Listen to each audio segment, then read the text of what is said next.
ассалому алайкум ва раҳматуллоҳи ва баракатуҳ. Хуш омадед дӯстони азиз ба шабакаи мо, ба шабакаи қадамшоҳи Исоев. Барои пешрафти шабака ҳатман дар навор лайк гузошта ва обуна шавед. фикри худро дар зери навор нависед. барои дастгириятон миннатдорам. номрое ки дар болои экран гузошта мешавад, ин номрое маҳаст ки метавонед шумо билети арзон бо нархи дастрас ва бо кафолаташ дарёфт намоед. мо дар билетомон ҷавоб мегем. шумо метавонед ки хавотирро шида билет заказ кунед тариқи WhatsApp, Viber, имо гиред ё ки адреси мо да биёед. инаш хоҳиши шумо. дӯстони азиз, наворе ки мо пешкаши шумо мегардонем ягонташ аз пеши худмон гирифтагӣ нест, ҳамаш реално аз ҳаёти одамо аст. пешкаши шумо мегардонем. барои ҳамин шумо ҳарчанд метавонед дастгирӣ кунед. шукри неъмат неъматат афзун кунад, куфри неъмат аз кафан берун кунад. имрӯзҳо худ шоҳидед ки чӣ қадар зиёд мардум рӯй ба фаҳшу бешармӣ оварданд. оё нест ҳамон рӯзе ки хабаре ки зани фалониро бо шавҳари дигаре ва ё баръакс мардеро бо зани бегонаҳе ҳангоми зино қапида бошанд? оё каманд ҳодисаҳое ки ҳатто духтарони мактабхону донишҷӯ ҳамарӯза бо зино бо мардони зандор даст мезананд? ҳатто вақтое ин ишқу ошиқӣ маълум мешавад, на шарм мекунанду ва на тарс аз наздикону волидон доранд.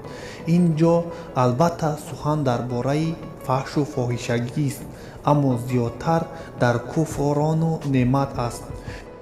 чун нафароне ки якду сум пулдор шаванд, дигар аз худо дур шуда роҳи шайтониро пеша мегиранд, зиндагии замонавиро пеша мегиранд, мошин мехаранд, то духтарони бероҳагардро савор кунанд, нанг меҳисобанд, тоату ибодат ва пӯшидани либосҳои исломиро, фармони худоро не, фармоиши шайтонро пойбанд мешаванд. шахсан дӯсте доштам ки қариб тақрибан 10-12 сол надида будамаш.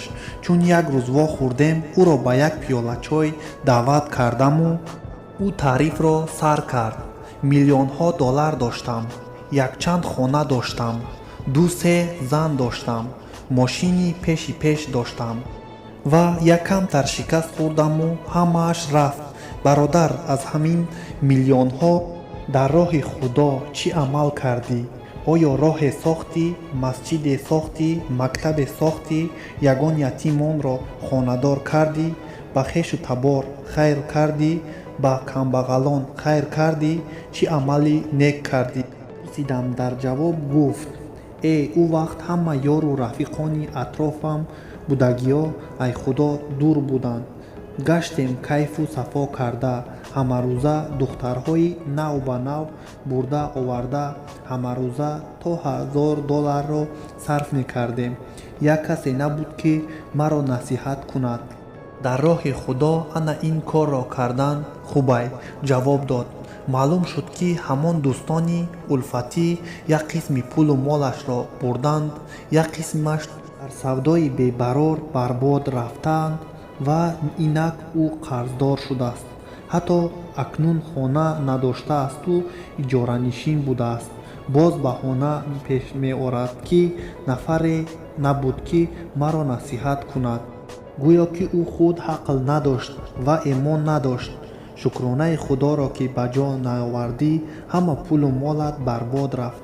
акнун ки фаҳмидай ки роҳи хаторо пеша карда будӣ, оё пушаймон шуда тавба кардӣ? аз зинову ҳаромхӯрӣ пурсидам. ман бародар бас кардаму аммо қасам нахӯрдаам, чун кам кам менӯшам бо калон, баъзан намозҳам мехонам, аммо рӯза гирифта наметавонам. вақташ ки шавад ҳама корро ба дам мекунам, рӯй ба масҷид меорам. ҷавоб дод ӯ: акнун бубинед ки чунин одамон ҳатто пас аз чунин шикаст тавба карда рӯй ба худо намеоранд ва инро нангин меҳисобанд. мақсад доранд ки боз пулдор шаванду боз зинову ҳаромхӯрӣ кунанд.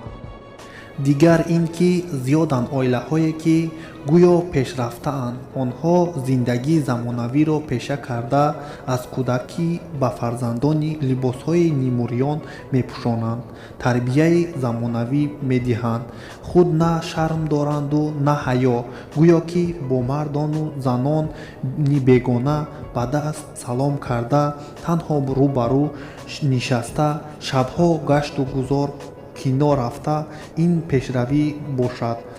ва баръакс пӯшидани либосҳои хуб шарму ҳаё ҳеҷ не, аз дур салом кардан, бо номаҳрамона тоату ибодат доштан ба онҳо нанг бошад.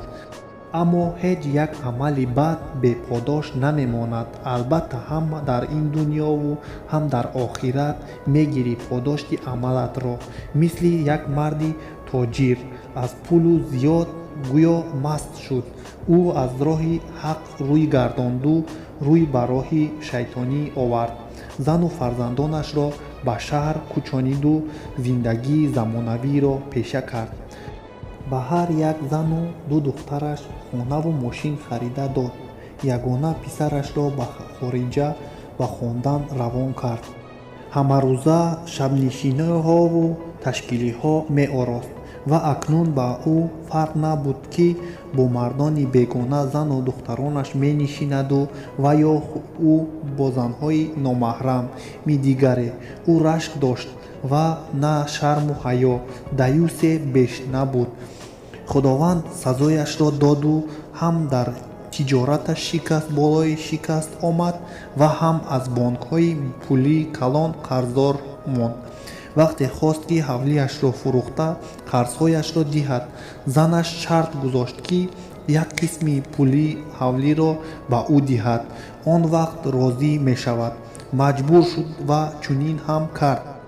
аммо акнун зану духтаронаш бо худ ошиқон ёфта буданду намехостанд ки ӯро бубинанд. ҳатто дар суд ҳам тарафи онҳоро гирифтанду ин мард беҳуда дар кӯча монд. на дӯстонаш дигар ӯро шинохтан намехостанд. чун ӯ худоро нашинохт, худованд ҳам ӯро фаромӯш сохт. оҳиста оҳиста чун бомж зиндагӣ мекарду бо дуздӣ ба даст афтода ва зиндонӣ шуд. акнун боз аҷоибтараш бинед ки занаш як ҷавоне ки аз худаш 10-15 сол хурдсолро аввал маъшуқа гирифту гӯё дертар оила барпо кард. он ҷавон ки тиҷорати ифлос дошт, бо пулу тӯҳфаҳои дили модари духтаронашро ёфта, хонаву мошинҳояшонро дар бонд гузошта пули калоне гирифт. гӯё ки он пулҳоро 200% карда боз бармегардонад ба ҳар яке. танҳо як духтаре ки шавҳар дошт, бе иҷозати шавҳараш натавонист ки хонаашро дар бом гузорад ва ба дом наафтод. вақте ки муҳлати бозгардонидани пулҳои банк омад, он ҷавон ба хориҷа фирор карду модару духтар бонк аз хонаашон берун кард ва онҳо маҷбур ба хонаи духтари сеюми кӯч бастанд. худованд сазои инҳоро ҳам дод ва бозгаштанд ба ҳамун ҳолати аввала. аммо афсӯс ки бо чунин амали паст худкардаро даво нест. ин аст оқибати бехудогӣ ва зиндагии бехудогӣ, ки дар он на тарсе аз худо асту на шарму ҳаё. ин аст сазои наҳвороне ки пулу мол чашми онҳоро кур месозаду рӯи ба фаҳшу фоҳишагӣ ва бехудогӣ меоранд. худовандро танҳо замоне ёд мекунанд ки ба вазнинӣ ё шикаст рӯбарӯ шаванд. аммо чун корҳоашон барор гирифту пулдор шуданд, аз мусалмон буданашон дар амал ҳеҷ нишонае намебинӣ. худованд дар каломаш ба бандагонаш мефармояд ва ба зино наздик машавед.